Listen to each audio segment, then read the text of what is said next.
Hello everyone, Mike here with you guys once again, and guess what's happening tonight? The VGAs! That's right. And so it's not called VGAs anymore. You know what it's called now? VGX. The VGX is on tonight. Now, that would be awesome, but sadly this year they are no longer showing it on television. It's streaming only. Now, why does that suck? Well, if you have a fast enough internet connection, that's not bad news at all. But for me, my internet is very slow. The highest my internet speed goes is 4. So when traffic builds up, which it will during the VGXs tonight, my internet will slow down to will not be able to watch it. When the traffic speeds up, my internet slows down. Sometimes it slows down so bad. Sometimes it slows down so bad that I can't get online at all. Like I get booted offline. So there is no chance I will be able to watch the VGXs at my house. And that's disappointing because I used to be able to watch the VGAs on TV where it was reliable, where I can watch it, and now I can't watch it. So guess what I have to do? I gotta wait until Monday to watch a recap special at midnight. That's all I get. That's all that Spike TV is actually showing on TV. So yeah, this whole streaming thing is just...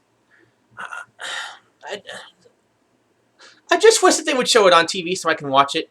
It just sucks because my internet is just too slow to watch live streams. That's what it comes down to. My internet is just not fast enough for live streams. It's just not. Hopefully somebody will record it and I can watch it later on YouTube when my internet speeds up and when the traffic sort of dies down and everybody's already seen it. But yeah, not good at all. Anyway, at least not for me. So I will not be able to watch it, unfortunately, because my internet is just too slow for live streams. Okay, so now, since we're talking about VGXs and games of the year, I think my prediction for the VGX is that Grand Theft Auto 5 will get Game of the Year. That's not what I voted for, but that's what I think will get Game of the Year, because it's the most popular game on the list. Like, there's Bioshock Infinite, The Last of Us, Grand Theft Auto 5, Tomb Raider, and Super Mario 3D World. And obviously, I just think GTA 5 has it in the bag. Now, I voted for Bioshock Infinite, and I'll tell you why. And this is going into the next segue here, which is my games of the year. My games of the year, 3 of them are on the ballot for the VGXs. Is Bioshock Infinite, GTA 5, which was my most anticipated game of this year, and The Last of Us. Now, out of the 3. All 3 games, honestly, are super amazing, and I don't think any one is better than the other. But so really, they all deserve the Game of the Year. But I have to, if I have to pick just one, I'll tell you which one I'm going to go with and why. I went with Bioshock Infinite. Why? Because GTA 5... at least GTA Online for me, and it's messed up for other people as well on the single player, but so far it's only messed up for me online, has issues with I keep getting booted. Like, the game keeps resetting itself, and it's happened to other people, but nothing's been done about it because apparently it's not enough of a widespread issue for them to do anything, so therefore I'm stuck with a game that doesn't completely work. So it gets points off for that, for not working right. And The Last of Us is amazing, but they killed a bunny. Bioshock Infinite, in its newest DLC, had bunnies they didn't kill. My point is that because the games are all so great, I had to look at personal preference and reliability issues. So, reliability issues, I had to eliminate GTA 5 because of GTA Online and the issues I've been having with it. And so it came down to Bioshock Infinite, The Last of Us, and I had to put personal preference and personal bias in, because in reality, both games are equally excellent. So, what it came down to was my love of bunnies. Dead bunny. Living bunnies. So, I gave it to Bioshock Infinite. But in all honesty, I feel all 3 games deserve it. So, I had to put my own bias in there. So that's basically my picks. And finally, I got plenty of time left, so I'm going to go ahead and talk about my favorite game of this console generation. I'll show you some of my favorites, and then I'll show you which one I like the best. One of my, other than what I've showed you already, because those three deserve it as well. I'm going to show you one of my picks, the original BioShock. This is the game I keep going back to. I have BioShock 2, but I haven't completed it because I'm too busy playing this again and again and again. It's that good. It's super easy and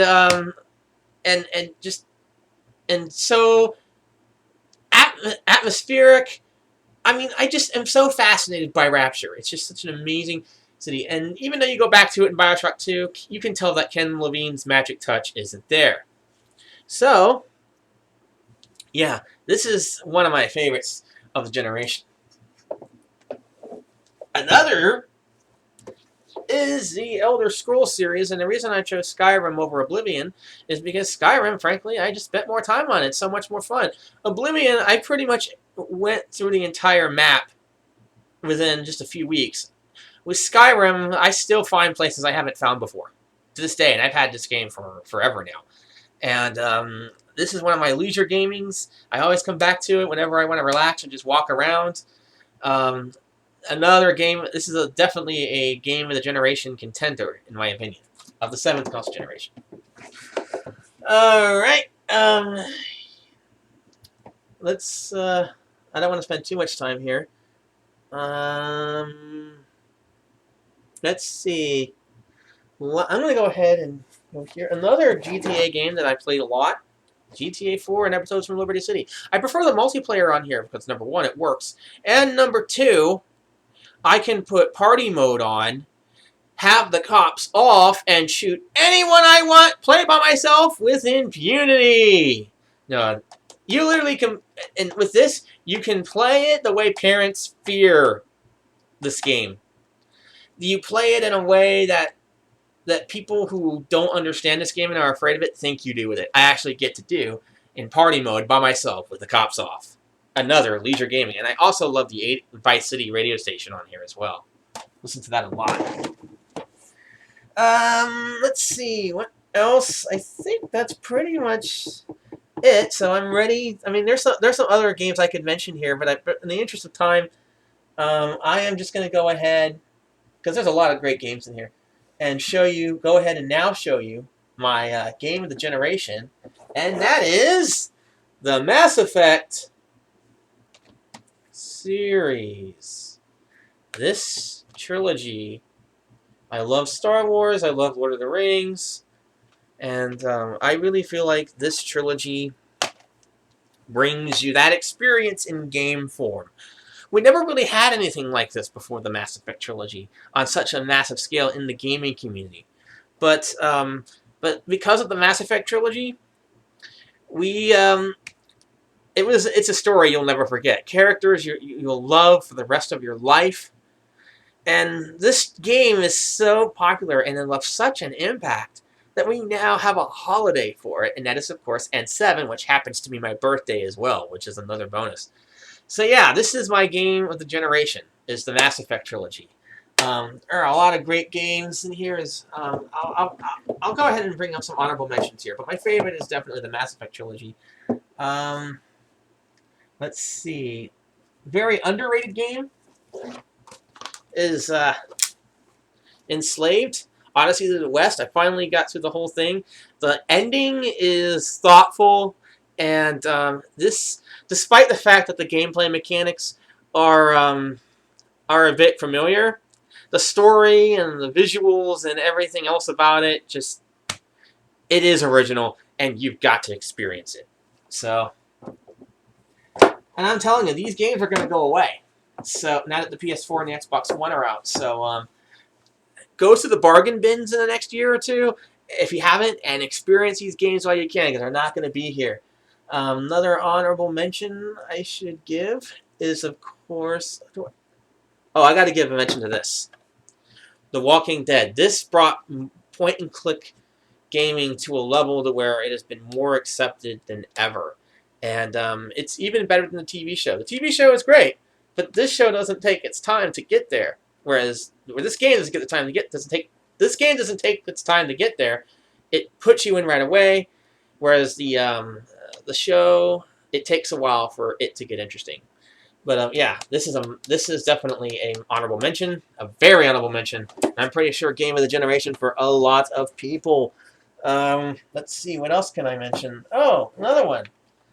Heavy Rain. Let's see. Oh yes, Journey. Journey is definitely deserves a very honorable mention for game of the generation because it is just a beautiful poetic experience. The Uncharted series.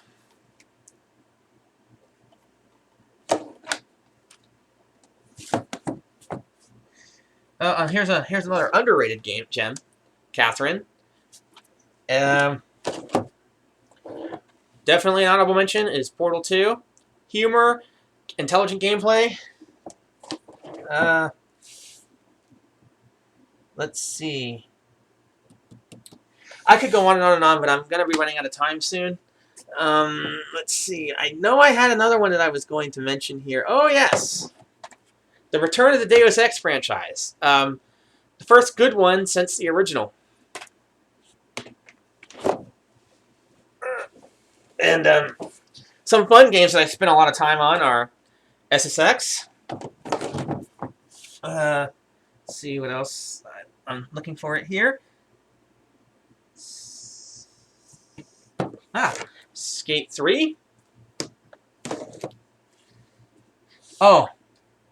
Okay, back to what I was doing before. I have to mention these Batman games because without them, we would still not have AAA superhero games. This really is something I really should have mentioned earlier. But yes, this is an honorable mention. Both of these are right here as well. And I also have to mention the games that I don't play very much, but it's because it's a little hard for me.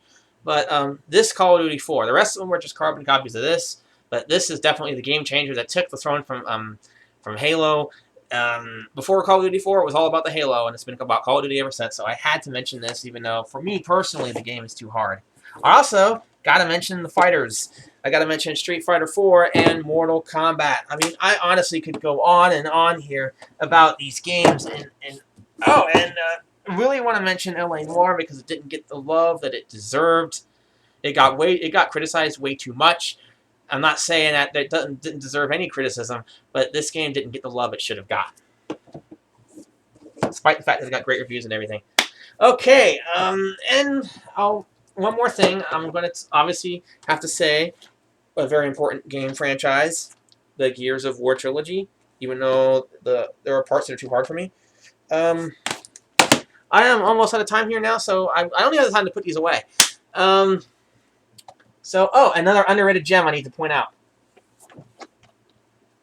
Spec Ops: The Line. Gameplay isn't very interesting, but the story is. Okay, now I'm rambling on here. Those are my games of generation, games of the year, and my thoughts on the VGXs. Hopefully you'll be able to watch it tonight, and if not, watch the recap special next week, which is what I'm going to have to do, unfortunately. Stupid streaming! I wish my internet was faster than it was. Anyways, thank you for joining me, and I'll see you next time.